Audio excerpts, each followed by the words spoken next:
Good day folks, friends and watchmates. May nag-message kasi sa akin na alam na daw niya kung anong brands and models ang bibili niya sa budget niya. Ang tanong lang daw niya kung saan ang maire-recommend ako na magandang bumili ng relo sa halagang 500 na budget. Na-challenge ako syempre bago matapos ang taong 2025. Subukan natin i-accept yung challenge na yan. Sa totohanan lang mahirap yan sa panahon ngayon dahil minimum fare pa nga lang ngayon magkano na. Naalala ko tuloy yung 500 pesos Noche Buena challenge na napanood ko sa social media. Anyway, bukod sa Avenida sa Maynila, dahil galing na tayo doon, isa din itong Farmers Plaza sa Cubao na una kong naisip pagdating sa relo na pang tight budget. Para makapunta ka dito, kailangan mo sumakay sa mga biyahe na dumadaan ng Aurora Boulevard. O kaya, sakay kayo ng papuntang MRT Station Line 3. Baba kayo ng Araneta Center, Cubao. Tapos walking distance na lang.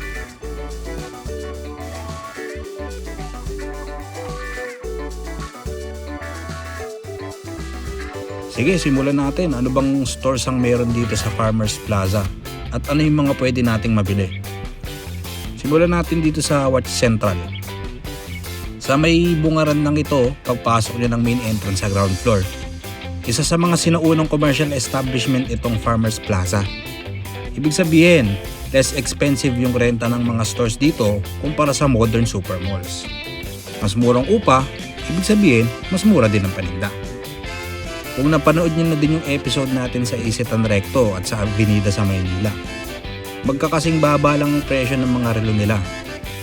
Ang masasabi ko naman dito sa Watch Central in particular, isa siguro sa may magandang koleksyon ng Citizen Ladies Collection. Bukod niyan, fast moving yung mga timepieces nila dito Kaya dahil dyan, madalas bago ang stock nila. At madalas din, meron sila ng mga latest models ng relo. Mabilis silang makabenta kumbaga dahil napaka-strategic kasi ng pwesto nila. Dahil andito lang sila sa left side pagpasok nyo ng main entrance sa ground floor. Bukas yung store nila from Monday to Sunday from 10 AM to 7 PM. Masasabi ko, kung may mga latest release ang Seiko, consider nyo ito si Watch Central. Malaking posibilidad na mas mababa ang SRP nila dito kumpara sa mga more commercialized watch stores. Sa research and observations ko mas mura ang mga relo na dito sa Watch Central or dito sa Farmers Plaza in particular kasi they receive their stock directly from Japan market. Kumbaga maiksi lang yung dinadaan ng proseso. Ibig sabihin din less tax, less expense equals low price. Hindi lang yan, very professional yung kanilang mga sales administrators. At syempre, i-assist nila kayo sa watch model na sasapat sa budget nyo. So, palagay ko, pasok yung 500 pesos budget nung nag-message sa akin. Tumatanggap din sila rito ng credit card payment pero limited to straight pay lang. Marami din sila ditong vintage at mga understated brands. Factor din kasi sa akin kung gaano kagili yung mga staff ng isang store. Kayo ba bilang customer, anong store ang mas bibilhan nyo? Yung murang paninda pero supladang tindera? Or sa magiliw na sales personnels kahit mas mataas ng kaunti ang presyo?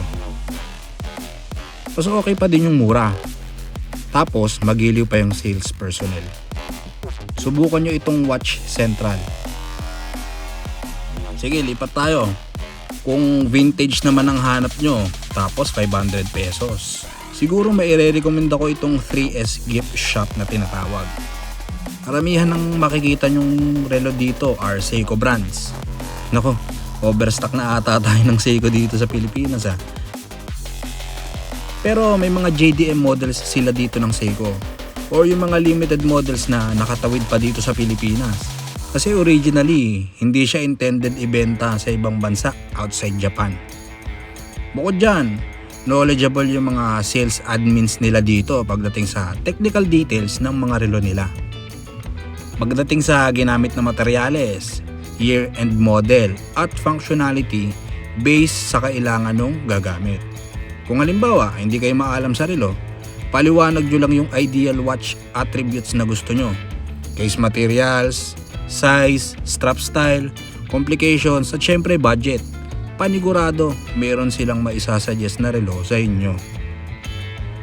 Para sa mga gustong mangolekta ng mga entry-level to mid-range models ng Seiko, siguradong meron sila ditong magandang offer para sa'yo.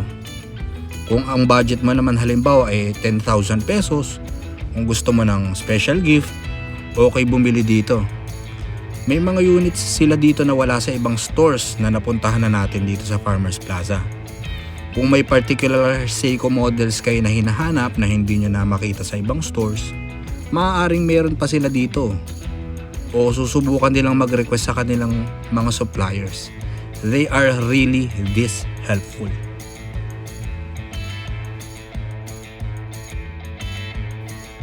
O yan, iwan muna natin yung 3S Gift Shop. Dito naman tayo sa Golden Gate. Napansin ko lang, halos pare-pareho lang yung available models, ano? Parang overstock na talaga tayo ng Seiko dito sa Pilipinas. Mas mababa na yung presyo nitong mga ito kumpara nung bagong release or deliver sila. And majority ng models are vintage. Kadalasan kasi ng mga newer release andun sa mas mga commercialized super malls. May ilang mga mid-tier Seiko din sila kagaya ng mga Prospex at syempre mga wall clocks na wall decorations with functions. Pero ang pinakamaipagmamalaki ni Golden Gate ay kung sakaling nagpaplano kayo maging reseller. Yung mga watches nila dito, naku, 5,000 lang, marami na kayong mapagpipilian. Maski mga 3 relo, kakasya dyan sa budget na yan. May sukli pa kayong pambili ng waffle or donut na pasalubong nyo sa mga re-regaluhan nyo. Disadvantage lang siguro ng store na to kasi nasa mataas na floor sila eh. Pero maganda naman yung price and services nila dito. Dahil majority ng mga watch brands and models nila dito ay classics and mga entry levels kaya affordable. Hanapin nyo na lang yung store nila bandang 3rd or 4th floor sa pagkakatanda ko. Nakabungad lang naman sila pag-akit nyo ng escalator. Mas kaunti yung watch brands and models na mapagpipilian sa store na ito pero di hamak na mas mura dahil ang priority nila ay yung mga entry level watches. Sa madaling salita, yung 500 pesos to 1,000 pesos mo dito mas marami kang mapagpipilian kumpara sa ibang watch store na pinuntahan natin. Yung ibang watch store kasi na binisita natin, may mga entry level sila pero kakaunti lang. Kasi mas nakafocus sila sa mga mid-tier watches. Pero kung mas nagtitipid pa kayo, pwede nyong itanong yung available nila ng mga refurbished o yung mga watches na second hand na nag-undergo na ng repair. Pwede nyo ding itanong yung mga relo na naisanla tapos hindi na natubos. Tiyak mas mura yun kumpara sa mga brand new. Kung talagang nagtitipid kayo, no? Lalo kung yung gagamit hindi naman maselan. Ang importante lang naman meron kayong accessory na functional. Functional kasi ang relo at napaka-versatile na pwede nating isuot on almost all occasions. Kung halimbawa atin tayo ng kasal, o magsha-shopping mall tayo, mamamalengke, o kung sabihin natin gusto nyo lang magbukang sosyal kahit maghuhugas lang kayo ng pinggan o magpapaligo ng aso. Dahil masyadong mahaba yung video na ito, ituloy na lang natin sa part 2. May ilang watch stores pa tayong bibisitahin na pinaka-affordable options. Bukod dyan may nakuusap tayong store owner at isang veteranong watch technician dito din sa commercial establishment dito sa marketplace na ito. Abangan natin yan at baka may makuha tayong bagong kaalaman. Hanggang dito muna at salamat sa panonood hanggang sa bahaging ito ng video. Happy holidays sa inyong lahat. Maging smart buyer tayo ng relo at maging wise spender sa pangkalahatan. God bless us all and keep watching.